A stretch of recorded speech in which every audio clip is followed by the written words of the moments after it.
In this video, we will discuss about the Oersted observation.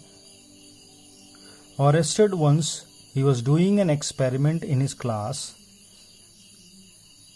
He was explaining the students about electrical circuit. So he attached this bulb through cell and key with the help of these wires, and accidentally nearby this wire a magnetic needle was placed. So when he closed this key, he observed that this needle shows deflection, and when he removed it, there is no deflection. The needle settled to its original position. Again he closed this key, again this needle shows deflection. This means that, he observed that this deflection which is produced in the magnetic needle must be because of the current flowing through this wire. So this flow of current must have done something. As a result, this needle gets deflected.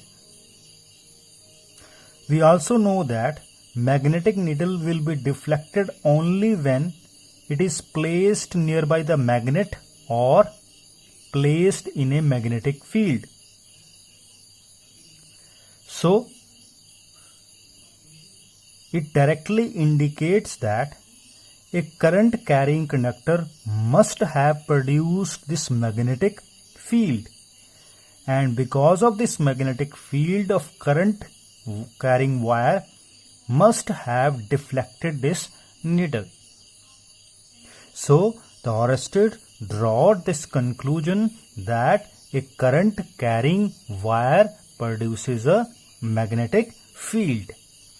Direction of deflection is given by Snow rule.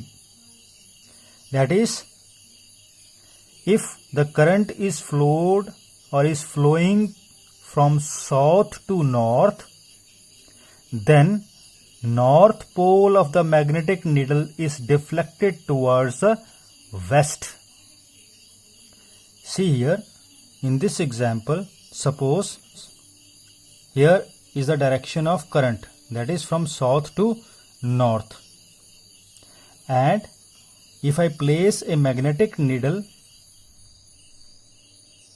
then the north pole of this magnetic needle will be deflected towards the west, that is toward this end. So it should be, this needle will be deflected towards this side. And vice versa, if the current is flowing from north to south, then the north pole of the magnetic needle will be deflected towards east, that is along this direction. Oersted observation is that whenever a current is passed through a conductor, then it induces a magnetic field. Thanking you.